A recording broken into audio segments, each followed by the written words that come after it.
Salut à tous, c'est Shorty pour l'Oxymore. Aujourd'hui, j'ai l'honneur de recevoir Diane Passionné. Diane, comment vas-tu? Ça va et toi? Ça va très bien. Je suis content de te recevoir. Sur l'Oxymore, on essaie de ne pas recevoir que les chanteurs, même si dans les faits, on en a beaucoup. Tu fais partie du coup de cet univers puisque tu es réalisateur. Tu as travaillé avec plusieurs artistes comme Matthew White, Young Chang, mais aussi des artistes nationaux qui venaient tourner ici. Et avant qu'on parle justement de ces réalisations-là, je voulais revenir vraiment au tout début. À quel moment tu t'es dit que tu aimais le travail dans l'image en général? Alors j'ai commencé assez tôt, hein.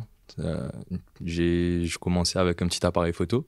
Au début, je piquais l'appareil photo de ma mère, un petit Ok. appareil numérique, et je m'amusais à faire des petites photos en fait dans le quartier pour mes amis. C'était un appareil qu'elle avait pour les souvenirs, les moments Voilà, comme ça, c'est ou ça. alors elle était passionnée un Non, peu? pas du tout. Un tout petit appareil Ok. numérique, je m'en souviens, les pixels. Voilà. Ok. Et je lui prenais son appareil sans qu'elle le sache. Ok, fais pas attention maman. Et je lui prenais son appareil et j'allais faire mes petites photos dans le quartier. Comme Ok. ça. Et c'est comme ça que j'ai commencé en fait. Mais j'ai commencé aussi parce qu'on trouvait mes photos nulles au début. Donc après, ça m'a fait persévérer. Et Et du coup, voilà. le premier truc qui t'a attiré, c'est la photo et pas la C'est ça, vidéo. j'ai commencé par la photo Ok. avant. Et t'étais pas spécialement sur les films ou les vidéoclips à ce moment-là? Non, Pas du enfin tout. en parallèle, oui, parce que je côtoyais un peu les studios de musique. Mhm. Donc je faisais des photos, mais après en parallèle, en allant dans les studios, après en ayant plus de contacts. Et après, j'ai vite baigné, on va dire, dans la vidéo. C'est des amis, en fait, qui m'ont dit, ouais, mais est-ce que ça t'intéresserait pas? Et de fil en aiguille, ben, Ok. voilà, Et ça là, m'a c'est poussé. déjà quel âge, quelle époque de ta vie, entre guillemets? J'avais 18 ans, Ok, 17-18 ans, à peu près, d'accord. c'est ça. Et avant ça, t'étais pas un mec spécialement du cinéma ou tout ça? J'ai toujours aimé regarder des films. Ouais. J'ai toujours Mais aimé regarder des t'avais pas films. un œil de cadre, d'angle, de... Non, Ok. non, non. C'est plus, on va dire, dans l'aspect un peu photo. J'aimais beaucoup Mhm, la photo. Donc, en fait, numériquement, tout ce qui était cadrage, on va dire, en mhm. photo. Mais après, ça se rapproche. C'est de l'image. Donc, après, sans s'en rendre compte, mais on est intéressé par une composition, par tout ça. Et après, c'est juste l'œil après. Ok. Et à quel moment tu as fait la transition du coup en vidéo? Moi, j'ai eu l'occasion de te voir en tant qu'assistant réal. Je crois que ça, tu me dis si je dis des bêtises en termes techniques, en tant qu'assistant réal sur des clips. Mais comment ça s'est passé justement? Est-ce qu'on t'a invité à venir donner un coup de main? Alors au début, j'ai commencé, on va dire, par acheter mes appareils photo, Mhm, parce que comme ça m'a intéressé tout de suite. Donc après, j'ai vite laissé celui de ma mère mhm, pour acheter mon appareil photo. Et après, le clip, vraiment, c'est un ami, en fait, qui a trouvé mon appareil intéressant, moi, je comprenais pas, enfin, j'avais pas, comment dirais-je, euh, je savais pas trop ce que j'avais entre les mains. ok. Et donc lui, en fait, il m'a Il dit, ouais, voyait le potentiel entre voilà, je guillemets, voyais ouais. pas le potentiel de mon appareil, merci. Et je lui ai dit qu'il pouvait l'utiliser. Donc il s'appelle Smikey, au passage. Et il m'a poussé à le suivre, à l'accompagner sur des tournages et à comprendre comment ça se passait. Et après, Mhm, dès lors, quand j'ai commencé à toucher à la ouais. vidéo, j'ai dit, bon, ok, C'était une sorte de coup de foudre professionnel. c'est ça. Mais j'ai toujours fait les deux. Mhm, Jusqu'à un jour où j'ai rencontré quelqu'un qui m'a dit, il faut faire un choix. Quelqu'un dans le milieu de la mhm. vidéo, il m'a dit, il faut faire un choix entre la vidéo et la photo. Tu pourras pas être à 100% dans les deux. C'est soit Ok. 50%. Ah, jusque-là, sur les sets, tu faisais les deux. Tu faisais un peu de photos et un peu Après, de... j'étais pas encore sur les clips, hein. Vraiment, quand Mhm, j'ai commencé tout ce qui est tournage et clip, c'est un moment où, à force de côtoyer les studios, on sait un peu comment ça se passe dans les studios. Après, j'ai voulu prendre mon envol à certains aspects parce que j'étais proche de certaines personnes qui étaient dans des studios. mhm. Et j'ai vite compris que quand tu es jeune, ben, c'est soit on profite un peu, etc. Donc, c'est soit tu te donnes de taper, tu te dis, vas-y, tu vas te frapper aux portes. Et c'est comme ça, en fait. Ok. Et je pense. Moi, j'ai commencé à t'identifier par rapport à des clips de Matthew White. Mhm. Alors, de l'extérieur, moi, j'ai l'impression que vous avez vraiment travaillé ensemble, que tu as participé à son développement, tout simplement. Mhm. Est-ce que ça fait partie des premiers clips que tu as réalisés? Et comment ça s'est passé, quoi? Alors, officiellement, on Mhm, va dire que oui, c'est avec mhm, Mathieu, on va dire sur Larila. mais de façon, comment dirais-je, en bas-feuille, comme on Mhm. dit. J'ai commencé avec, grâce à un ami, en fait, Lilo, quand je suis sorti du studio où j'étais. Je ne vais pas nommer de nom, mais là où j'étais. Donc, lui, tout de suite, il m'a dit, bon, ben, vas-y, je te présente des gens. Et il m'a présenté à certains gars, bon, de la scène urbaine, pour ne Mhm. pas dire la street. Et c'est avec eux que j'ai commencé, en vrai. Tout ce qui D'accord. était les gars de Washington, Shin Shin, Mikey Ok. Mike, Et etc. là, tu faisais vraiment les clips. Oui, C'est oui, toi oui. qui dirigeais, qui Oui, mais disais. après, il y avait pas encore, c'était pas encore en équipe. Tu Mhm. prends ton appareil, tu filmes ce qu'on te demande de filmer, tu t'es sur un bloc et tu filmes la vie du bloc, en fait. Tu Ok. sais, moi, je savais même pas qu'il fallait faire des playbacks, qu'il fallait faire ci, qu'il fallait faire ça. On faisait le truc en freestyle, on va dire. Et c'est quoi tes souvenirs de cette époque-là? T'aimais bien? Ça s'est bien passé? Euh, Oui, oui, ça s'est bien Mhm. passé. Ça s'est bien passé. C'est formateur, j'imagine, au final. Oui, c'est formateur. Après, c'est formateur sur le tas parce que Mhm. tu t'intéresses pas forcément tout de suite à tout ce qui est réglage. Après, les réglages, je les ai appris en fait en photo. Mhm. Donc, tu es obligé de les avoir. Et après, je les ai mis au service de la vidéo. D'accord. Et après, avec eux, ben, c'est un peu du one again, hein. C'est les premiers clips réellement que j'ai tournés. Le vrai premier clip que j'ai tourné, c'était avec Shin Shin et Labi. Ok. C'était Rof et Sauvage à l'époque. Ok. On avait fait la Croix, tout leur quartier, big up à eux au passage. Et tout ça, c'était grâce à Lilo. Ok. Et ben, ça nous amène à Mathieu. Oui. Comment vous êtes rencontrés? Est-ce que c'était déjà un ami avant que lui commence à te développer vraiment et que toi tu sois dans la vidéo? Ou alors c'est justement professionnellement que vous vous êtes rencontrés? Alors, Mathieu et moi, on est amis d'enfance. D'accord. Donc, en fait, mis à part le côté professionnel, on est vraiment amis d'enfance. Je vais chez sa maman, je l'appelle maman, tu vois. Et Ok. après, il était parti. Donc, on s'était perdu de vue. Et quand il est revenu, il avait vu que je faisais de la vidéo. Donc, il m'avait D'accord. demandé simplement est-ce que je pouvais venir tourner un clip pour lui. Et c'était le fameux Larila, en Ok. fait, qu'on allait tourner à la Cour Zamia. Et à ce moment-là, donc Mathieu même était entre guillemets jeune dans sa carrière, Mhm. toi aussi. Comment ça se passe pour concevoir le clip, l'écriture, les idées, les budgets? Comment vous avez travaillé ça à ce Alors, moment-là? à ce moment-là, il n'y avait pas encore, pour le premier clip, hein, on va Mhm. parler de Larila, pour le premier clip, pardon, il n'y avait pas encore de budgétisation ou de. C'était un peu, viens, on tourne là, on fait Mhm. ci, on fait ça. Il m'a envoyé le son, après il m'a dit, viens, on va tourner là. Et comme j'avais l'habitude de tourner un peu dans les ghettos, on va dire, ben vite, on est arrivé à un point où on s'est dit, bon, ben viens, on va faire ça là, on fait ci, on fait ça. Mais c'était pas encore arrivé au stade où on avait une équipe, où il D'accord. y avait un budget, où c'est simplement, ouais, combien ça va coûter, ou Mhm. voilà, c'est comme ça que ça s'est passé. Et ben là, c'est un morceau qui a fonctionné hein, pour Mhm. Mathieu. Je pense que ça a commencé à faire des gens t'appeler, te contacter. Comme moi, je pense qu'ils ont commencé à t'identifier en tant que réalisateur. Ça a été quoi la suite? Et est-ce que vous vous êtes vraiment dit, avec Mathieu, on va collaborer à partir de maintenant et être un duo chanteur-réalisateur, quoi? Alors, ça s'est pas fait réellement comme ça. C'est-à-dire, c'est un peu bête, hein, mais je suivais déjà ce que Mathieu faisait. C'est un ami, je voyais déjà ce qu'il postait, etc. Et quand on a tourné Larila, il m'a appris à la fin, il m'a dit voilà, qu'il a envie de revenir, qu'il revient s'installer parce qu'il Mhm. n'était pas en Guadeloupe. Il revient s'installer, est-ce que ça lui dit de tourner des clips? Et je lui ai dit vas-y, banco. Mis Mhm. à part le côté amical, j'aime beaucoup ce qu'il faisait. Ce qu'il fait ou ce qu'il faisait, tu vois, à l'époque. Et il m'a dit, viens, est-ce que ça te dit qu'on bosse ensemble? Mhm. Je lui ai dit, vas-y. Et en fait, on a eu la même idée en même temps. Donc, même moi, j'avais envie de lui proposer à ce qu'on bosse ensemble. Il est ouvert d'esprit, même à l'époque, hein. Au tout début, il est super ouvert d'esprit. Il regarde loin, il a une vision très large du game. Il a eu très tôt. Et on a réussi à scinder nos idées, à scinder notre vision pour qu'on puisse aller là où on est aujourd'hui. Ok. Et ben ça, c'est un peu l'aspect artistique. D'un point de vue business, Mhm. est-ce qu'à ce moment-là, tu avais déjà une vision d'en faire ton métier et de gagner de l'argent avec la réalisation?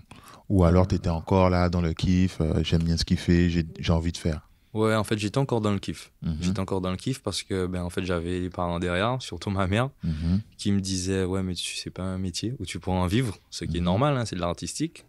Et je lui ai dit, bon, ben, qu'un jour elle verra. tu vois. Et du coup, j'ai pris du temps avant de me dire réellement, vas-y, je vais vivre de ça. Parce que j'ai travaillé hein, avant, Mhm. j'étais commercial, j'étais étalagiste, caissier, j'ai fait tout ce genre de choses en même temps que la réalisation. Donc, c'est trouver Mhm. du temps, tu tournes que le week-end parce qu'en vrai, en soi, on n'a pas un flux de travail qui va dire viens, on tourne un clip toutes les semaines. Et comme on voulait voir ce que ça allait donner. Donc, dès qu'on avait un peu de temps, un son Mhm. qui nous plaisait, on était souvent à High Level Studio, à Grand Camp, près de Little. Et c'est lui, dès le début, il a cru aussi en Mathieu. Donc après, ben, ça nous a tous motivés et on s'est dit, vas-y, Ok. on se lance. Et on n'en a pas parlé, mais t'as pas fait de formation liée à la vidéo. Non, je suis autodidacte. Ok. Mon enseignant, c'est YouTube. Ok, tu tapes YouTube, ouais. tuto, C'est ça. t'as une Après, idée, tu cherches comment ça fonctionne. voilà, c'est ça. Ou après, je vais chercher avec des discussions. C'est-à-dire que ben, Mathieu m'a appris ça aussi. Effectivement, quand tu es dans une discussion et tu sais pas forcément de quoi on parle, ben, je prends note. J'étais Mhm. avec des professionnels, j'ai quand même un petit ego. Donc, je prenais note de ce qu'on disait. Et après, dans un petit coin, j'allais chercher de quoi on parlait, qu'est-ce que ça voulait Ok. dire. Et après, je Donc, me formais beaucoup de dessus. curiosité pour Voilà, c'est la à chaque fois curiosité. Voilà. progresser. Euh, du coup, ça nous amène à l'étape où qu'est-ce qui a fait que c'est devenu du coup ton gagne-pain, quoi. Qu'il y a eu le step qui a fait que tu gagnais ta vie avec, quoi. Alors, j'ai pas tout de suite gagné ma vie avec. Parce Mhm. que j'étais commercial, j'avais, comment dirais-je, j'avais un taf fixe, un CDI. Mhm. Après, je suis parti en métropole, rejoindre madame. Et après, à ce moment-là, je me suis dit, vas-y, je vais me lancer. Mhm. Je vais essayer de partir en France et de me lancer dedans. Là, ça fait combien de temps? Ben, c'était en 2019, en 2020. Après, il D'accord. y a eu la période Covid aussi. Mhm. Donc, ça a mis un stop, un frein, en fait. Mais un peu avant, j'avais eu l'occasion et l'opportunité de travailler avec des réalisateurs qui venaient ici de passage, comme James Cameron, Mhm. essentiellement, qui est un ami. Sur le clip de Meryl, des choses comme ça. Ouais, il y a eu Meryl, il y a eu, Seaboy, t'étais dessus, tout ouais, il y a ça? eu Seaboy par ici, il y a eu Mobali avec lui, il y a eu, qu'est-ce qu'il y a eu d'autre? Il y a eu un Tiston aussi qu'il a fait, j'étais Mhm. sur le projet avec lui, et c'est un bon, il m'a donné ma chance. C'est comme ça que ça a commencé, hein. On se connaissait pas, d'entrée, il m'a demandé du matériel en fait, quand il était en Guadeloupe. Et c'était une petite anecdote, hein. On était à Grand Camp pour par ici. Mhm. Et il me demande quelque chose du matériel en fait. Donc Et lui, comment il t'avait identifié? il m'a pas identifié, c'est son cousin Ok, qui a dit, il y a un qui, mec qui fait des clips voilà, même ici. pas qui fait de la photo. Ok, Encore là, j'étais encore identifié comme un ok. photographe. Et son cousin m'a contacté pour des figurantes. Et après, un dimanche comme ça, je sais pas pourquoi, j'avais chargé tout mon matériel dans la voiture, je sais pas Mhm. pourquoi. Et son cousin m'appelle, il me dit, vas-y, t'es chaud, on tourne dans 30 minutes, on est à Grand Camp. Je lui dis, vas-y, je viens. Et moi, je pensais faire les backstage, mais j'avais acheté le GH5 à l'époque. C'était un appareil tout récent, Mhm. 4K. Je lui ai passé mon appareil pour qu'il puisse le tenir pour moi, parce qu'il m'avait demandé un petit tournevis ou quelque chose comme ça. Et après, il me demande si il pouvait utiliser mon appareil. Donc, j'ai dit, bon, ok, pas de souci. Je monte mon appareil sur le Ronin à l'époque, Ronin M. Mhm. Et il me dit, C'est les ouais, stabilisateurs, c'est c'est ça, les ça? Parce que si les stabilisateurs gens à sont comme l'époque. moi, ils Ouais, connaissent pas c'est bien. Donc vrai, les trucs qui permettent, stabilisateur. ok. Exact. Et il me dit, non, non. En fait, au moment où je lui passe le matériel, il me dit, non, non, c'est toi qui tournes. Donc moi, je lui ai regardé et je lui ai dit, t'es sérieux là? Mm. On se connaît pas hein, jusqu'à ce moment-là, on se connaît pas. Il me dit, ouais, ouais, c'est toi qui va filmer. Parce qu'il a vu que je connaissais, que j'aimais ce que je faisais, que j'étais passionné, Mm. du coup. Et il m'a dit, vas-y, il n'y a pas de problème, tourne. Et après, de fil en aiguille, après ce tournage-là, le lendemain, il m'a appelé, il m'a dit, est-ce que ça te dit de travailler avec nous sur Mobali? Ok. Donc je lui ai dit, vas-y, hein, c'était une opportunité. Je devais travailler en plus le lendemain. Mhm. Donc heureusement, j'avais un patron qui était très conciliant, qui comprenait, qui connaissait ma passion, qui me considère énormément, tu vois. Et il Donc m'a tu as pu dit, lui dire, Franco, j'ai cette voilà, opportunité-là, est-ce qu'il y a moyen qu'on s'arrange? Ça. exactement. Et il m'a dit, il n'y a pas de problème. Ok. Vas-y, fonce. Et cette collaboration, du coup, ça a continué après sur pas mal de clips dès que des artistes venaient tourner ici, c'est ça? Voilà, c'est ça. Après, on nous a identifiés comme encore des techniciens. Mhm. Tu vois, on nous a identifiés comme des techniciens. Donc, du coup, on nous a pas encore vu on m'a pas vu comme un réalisateur. Donc, en fait, il faisait appel à des réalisateurs. Et ensuite, quand, par exemple, James il venait en Guadeloupe, ben, il m'appelait. Ok. Il m'appelait, il me disait voilà, il y a un tournage, est-ce que c'est possible, est-ce que je suis dispo, etc. Mais encore une fois, ça c'est formateur puisque du coup, tu apprenais aussi Sur le en tas, le regardant, en voyant c'est ça. des choses qu'il appliquait. C'est ça. Ok. Après du début à la base, je suis cadreur. Mhm. Donc, tout ce qui est appareil, faire un cadre, enfin, filmer. C'est pour ça que sur les clips, actuellement, c'est moi qui cadre, parce que c'est ce que je kiffe aussi, Ok. avec la réalisation. Mais après, ça me permet de mettre en image ma vision, en fait, ce que j'ai dans la tête, mais Mhm. j'arrive à le retranscrire à l'image. Ok. à l'appareil. On revient encore du coup sur Mathieu. Est-ce que- à, la période où toi tu deviens du coup professionnel, ça correspond à quel clip qu'on a pu voir sortir? Alors, waouh! Parce qu'on ouais, on en a tourné des Mhm. clips avec Mathieu. À l'oreillette, on m'a soufflé J'aime ton body. Ouais, Mhm. je pense que c'est depuis là.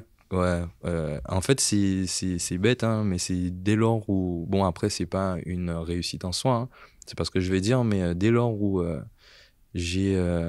Non, il y avait aussi à Paris. J'étais à Paris avant. Et Mhm. en fait, c'est dès lors où j'ai eu un coup de foudre, en fait. C'est-à-dire que j'ai touché à la RED, la Ok. caméra RED. Donc, c'est-à-dire que j'ai commencé et j'ai eu l'opportunité d'avoir une RED pour ce tournage-là, grâce à un ami, en fait, qui est aussi dans le Mhm. milieu, Lenny Carter, big up à lui aussi. Ok. Et sur Paris, il m'a dit, je sais pas pourquoi, en fait, moi je fonctionne très à l'énergie. Et avec lui, ça a matché de ouf. Il m'a contacté, il m'a dit, viens, est-ce qu'on peut se rencontrer? On s'est rencontrés. Après, il m'a dit, vas-y, il y a un tournage, je peux avoir la raid, est-ce que t'es chaud? Et c'est la première fois que j'ai touché une raid et je me suis dit, waouh. Et quand tu touches une raid, tu commences la vidéo, tu as toujours l'habitude avec des petits boîtiers, Mhm. tu te dis, waouh, j'ai une raid à la main, quoi. J'en avais la chair de poule, j'avais limite envie de pleurer, tu vois. Je me suis dit, c'est ouf. Et après, c'était avec Kevni pour le Mhm. clip Doucet. Ok. Et après, avec Mathieu, et après, ça a suivi, en fait. Parce qu'après, quand je suis revenu en Guadeloupe, bon, on a tourné avec Mathieu, c'était J'aime ton body. Mhm. Et après, dès là, on s'est dit, bon, vas-y, Ok. on peut essayer de passer un step. Et donc aujourd'hui, c'est ton métier à Oui, c'est ça. 100%. C'est ça. Comment ça se passe? Est-ce que c'est difficile? Combien de clips tu fais par mois? Comment comment ça se passe quand on est réalisateur à plein temps, en plus en Guadeloupe? Alors, en Guadeloupe, il y a une réalité de marché. Mhm. Donc, c'est déjà quelque chose de très compliqué, on va Mhm. dire, entre guillemets, on va pas se mentir. Mais on peut en vivre, mais on peut pas vivre que du clip. D'accord. C'est sûr et certain, on peut pas vivre que du Ça veut clip. dire quoi? Tu rajoutes de la pub, C'est des ça, choses comme ça? c'est-à-dire que je Ok. fais un peu de pub, je travaille aussi avec des agences de com qui Mhm. m'appellent, donc je peux être que cadreur, je peux être aussi réalisateur, mais vivre que du clip, c'est compliqué. Après, on faut rentrer aussi dans les aspects de production. Et c'est comme ça, en fait, de fil en aiguille. Après, c'est que très récemment. Hein. C'est pas, je tourne, on va dire, depuis 2014, depuis Mhm. les clips dans la street. Bientôt 10 ans. Bientôt 10 ans. Ouais, putain, ça fait un bail, quoi. Donc, depuis 2014, on va dire. Après, je le faisais au Lance-Pierre, hein, les Mhm. clips à cette époque-là.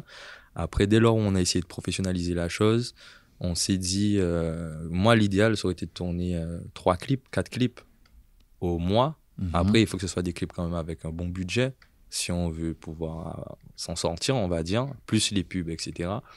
Mais c'est un métier qu'on fait réellement plus par passion. Il ne faut pas qu'on se dise, vas-y, je vais m'enrichir sur le clip. Après, le clip ou l'audiovisuel en soi.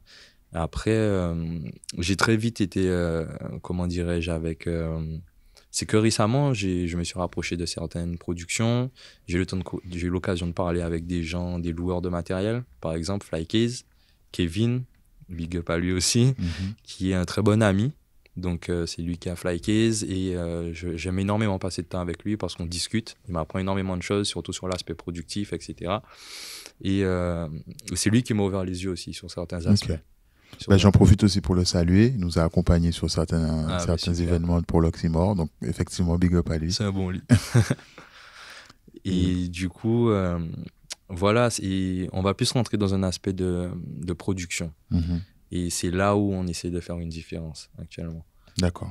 Et avant qu'on parle un peu de l'aspect de la touche du réalisateur, du coup, combien de clips à peu près tu fais par mois?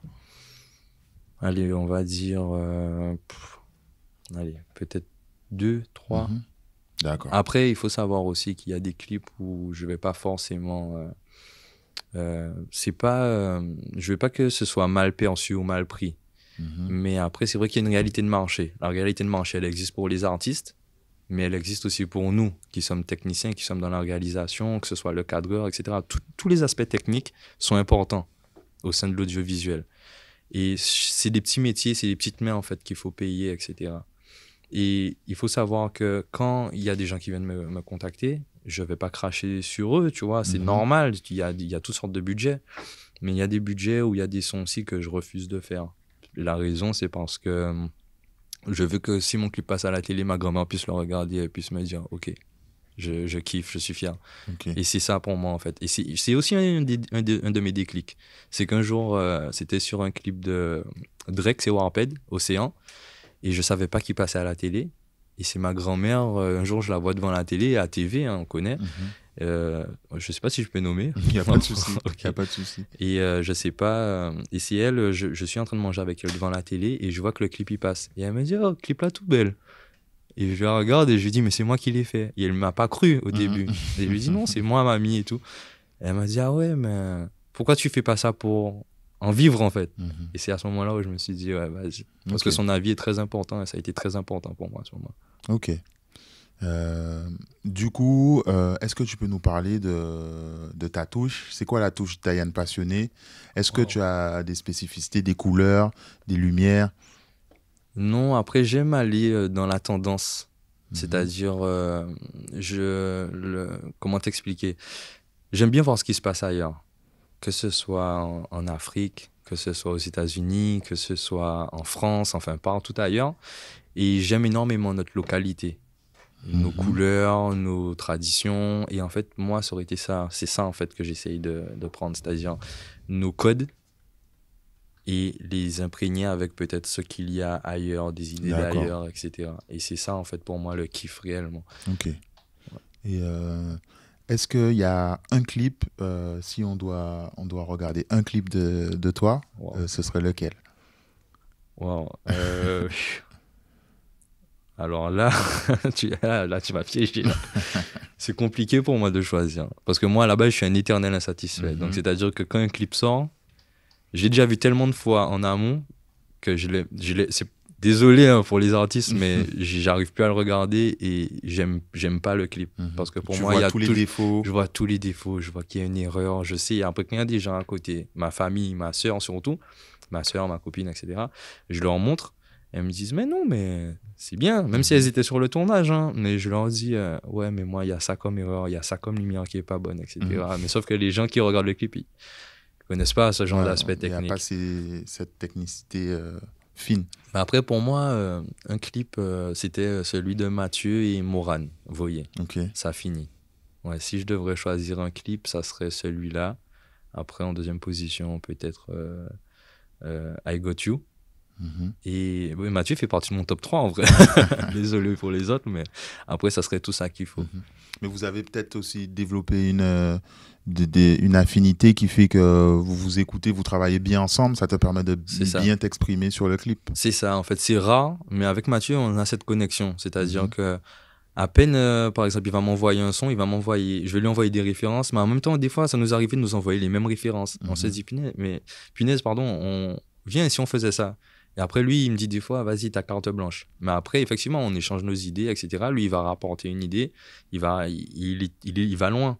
Mhm. Il va très loin. Donc, des fois, je suis obligé de lui dire, bon, ben, est-ce que c'est possible? C'est pas possible, tu vois. Mais ce Par que rapport au j'aime budget, avec. tu parles. C'est ça, par rapport au budget, mais aussi par rapport à ce qu'on peut retrouver ici, par rapport à Ouais, l'aspect certains aspects visuel, techniques et etc. tout. Ok. Donc après, il est conscient aussi. Il est conscient de tout ça, on prend conscience de tout ça et on se dit, vas-y, ben, quand je lui donne des idées, de lui-même, il me dit, vas-y, j'aime bien. Et après, on travaille ça ensemble et je kiffe parce qu'on est vraiment en mode... Il n'y a pas de, comment dirais-je, il n'y a pas de question d'ego, il n'y a pas de ouais, mais c'est toi le réalisateur ou autre. Mhm. C'est vraiment un travail d'équipe. Et autour, vraiment, il y a toute une équipe. Il y a tout son entourage à lui, derrière lui. Il y a tout mon Mhm. entourage à moi, derrière moi. Et ça nous permet d'aller plus loin, en fait. Ok. Vraiment d'aller plus loin. D'avoir des clips plus aboutis. C'est ça. Et tout à l'heure, on disait que avant que tu commences la photo, tu regardais pas d'un œil professionnel les clips ou les films. Est-ce qu'aujourd'hui, après avoir développé ton œil, est-ce que tu regardes les clips différemment des Américains? Est-ce que tu as des réalisateurs favoris? Moi, ma génération, c'était Chris McQuarrie qui avait un peu ramené un peu une nouvelle énergie dans les clips et tout. Est-ce qu'il y a quelqu'un comme ça qui t'inspire? Alors oui, il y en a plusieurs, hein. Il y en a plusieurs. Effectivement, quand j'ai commencé la vidéo, quand j'ai commencé la vidéo, les clips, ben, c'était Chris McQuarrie. Après, il y a Nicolas Noël aussi. Aussi. Je kiffe leur travail. Il y a aussi des Africains. Meiji Alabi, je crois. Si Je connais pas. Hein, ouais, je vais pas. Au cas où si j'écorche le nom, Ok. excusez-moi. Mais ouais, il y a lui. Après, il y a des prods de Londres. Je regarde vraiment un peu tout. Mais effectivement, mon coup de cœur dès le début, quand j'ai tourné des clips, ben, c'était Chris McQuarrie et Nicolas Noël. Parce que ce sont des Antillais. Et je me suis dit, ah ouais, si des Antillais peuvent y arriver, ben en fait, ça nous aide Ça à motive. nous dire, ouais. Et c'est quoi tes objectifs? Peut-être un artiste vraiment avec qui tu aurais aimé tourner, tu aurais aimé lui proposer des choses. Je vais aller loin, hein. Après, C'est les objectifs, tu as le droit. ouais, après, je pense qu'on va plus avancer avec la nouvelle génération. Mhm. Mais après, j'avoue que j'aurais aimé, par exemple, dans cette génération-là, actuellement, j'aurais kiffé travailler, par exemple, que ce soit avec Tiakola ou SDM. Si vous venez en Guadeloupe, les gars, n'hésitez pas. Voilà, et après, c'est dans cette dynamique qu'on est aussi. Parce que je vais aussi profiter de l'occasion pour dire qu'on a monté aussi une boîte de prod avec mon associé en France, Ok. Yann Nice. Big up à lui aussi. Et tout de suite, ça a matché. C'est un Guadeloupéen aussi, il est dans ce Bertrand. Et tout de suite, ça a matché. Il m'a dit, vas-y, il a eu la même motivation que moi, il a aussi faim que moi. Et on s'est dit, vas-y, on avance ensemble. Et en fait, on a créé notre boîte de prod. Et notre boîte de prod, en fait, l'énergie qu'on veut donner, c'est que ce qui est possible de faire ailleurs, on peut le faire chez nous aussi. Ok. Et c'est entre Paris et les Antilles? C'est ça. Ok. C'est ça. Et là, c'est tout nouveau? Vous avez déjà commencé, vous avez déjà produit sous cette forme? Oui, on a produit depuis Tout ça qu'il faut. Mhm. Il y a eu Tout ça qu'il faut, il y a eu Retour au Bercail de Yung Chang. Après, quand on dit produit, nous, c'est plus de la production technique. D'accord. Donc, on ne rentre pas encore dans la production financière pour le moment. Mais on essaye vraiment d'apporter un œil de ce qui peut être fait ailleurs et essayer de s'en imprégner et de se dire, mais pourquoi on n'y arriverait pas avec nos codes d'ici? La seule limite qu'on aura, c'est un budget, ce qui est normal parce qu'on va pouvoir réaliser ce qui est réalisable et réalisable par rapport aussi à un budget. Mais essentiellement, on essaye vraiment d'avoir cette dynamique. Et en fait, comment dirais-je, on essaie pas de former une équipe parce qu'on ne veut pas restreindre les gens à pouvoir travailler avec qui ils veulent. On ne veut pas non plus cette énergie-là. Mais on a des vrais gars avec nous, des vrais soldats. On a Loïs Bertrand, c'est notre assistant cam. Big up aussi à lui, pardon. C'est un bon. Et en fait, on essaie de synchroniser toutes les énergies positives, les rencontres, etc. Et ouais. Ok. Et tu me parles, pour finir, d'énergie positive. Moi, je sens dans l'audiovisuel, en tout cas de ta génération, qu'il y a vraiment une bonne entente entre tous les gens, photos. Je vois que vous vous passez louer du matériel, vous vous aidez sur les clips les uns des autres. Toi-même, tu as déjà participé à des tournages à la base pour regarder, à nous, je parle, et tu as pu donner un coup de main, etc. Et je sens qu'il y a une bonne ambiance, en fait. Comment tu ressens ça, toi? Ben en fait, ça se fait naturellement. Je suis pas quelqu'un où j'aime pas voir quelqu'un galérer ou être dans la technique. Même sur un tournage, hein, je suis réalisateur. Mais par exemple, Loïs, mon assistant, il refuse que je touche à la caméra quand je lui dis, quand je dis couper, par exemple sur une scène, il refuse que je touche à la caméra. C'est sa caméra, c'est lui qui s'en occupe. Tu vois, la première fois que ça m'est arrivé, j'ai été choqué parce que je me suis dit, ouais, tu vois. Mais je suis quelqu'un, si je vois quelqu'un, s'il faut déplacer une lumière, je la déplace. S'il faut aider le chef électro, je l'aide. S'il faut... tout ce qu'il y a à faire, en fait, je peux le faire. J'ai pas envie d'avoir cette image d'être un réalisateur qui est assis sur un siège et qui dit « Ok, dans combien de temps on commence ?» qui met une pression. Parce que si tu mets une pression sur ton équipe, ben en fait, c'est pas en mettant la pression sur l'équipe que ça avancera plus vite. Mais si tu peux mettre un petit coup de main, tu demandes. Moi, avec le chef électro, par exemple Lionel, c'est un très bon chef électro, je vais aller le voir et je vais lui dire, bon, qu'est-ce que je peux faire pour toi? Que genre, je suis ton assistant. Mhm. Après, c'est moi le réalisateur, mais qu'est-ce que je peux faire? Parce que lui, il comprend ma vision, donc il va m'aider à la développer. Et après, je vais lui dire, vas-y, dis-moi ce que je fais. Je suis assistant chef électro, on va dire. Il me dit que ce que je fais, je transporte des trucs. Moi, j'ai pas peur de transporter des trucs. Par exemple, les derniers clips de Young Cheng qu'on a tournés, on finissait à 4 heures du matin. Ah ouais. Et j'avais des vrais soldats avec moi, tu vois. On était là jusqu'à 11 Bertrand. Et voilà, on essaie d'avoir vraiment de matcher toutes les énergies. Pour moi, c'est important d'être dans une énergie positive. C'est pas parce que si quelqu'un est fatigué, moi, j'ai pas peur de lui dire, ben vas-y, pose-toi un peu. Dis-moi ce qu'il y a à faire. S'il faut ramener la lumière là-bas, j'y vais. Mais toi, pose-toi, il n'y a pas de problème. Ok. Et du coup, pour finir, est-ce que tu peux nous donner deux clips qui t'ont bien marqué ces derniers temps, là, récemment? Tes 2 derniers clips qui t'ont marqué? En fait, c'est qu'il y a de belles surprises à venir, là. Il y a de très belles surprises à venir. Mais Non, je te parlais en général, hein. C'est pas forcément tes réalisations. mes réalisations, ok, pardon. Quel clip que j'ai bien aimé? Waouh, il y en a tellement. Il y en a tellement que là, j'en trouve même pas. Tu regardes en boucle en non-stop Ouais, YouTube, tout voilà, ça. c'est-à-dire que des fois, j'ai même pas forcément. Il y a l'artiste Friday. Mhm. J'avais beaucoup aimé un clip à lui, je saurais pas te donner le Le nom. titre, ouais. C'est un Américain. Après, il y avait aussi Aira Star Mhm. aussi, avec une chanteuse aussi en Afrique. J'avais beaucoup aimé ce clip parce qu'elle passait entre des taxis. Incroyable. Les Ok. sets, c'était incroyable. Ok. Et du coup, tu es obligé de nous parler un peu de ton actu, alors tu Ah ouais. as commencé à nous dire. Ben, avec la production, là, on est passé sur plusieurs clips, justement. Avec la production AB Boys, Mhm. là, on a pu produire avec eux trois clips Mhm. qui vont sortir dans les semaines à venir. Après, il y a un clip avec Shabin Prod aussi, Ok. pour Tiston, l'artiste Tiston. D'accord.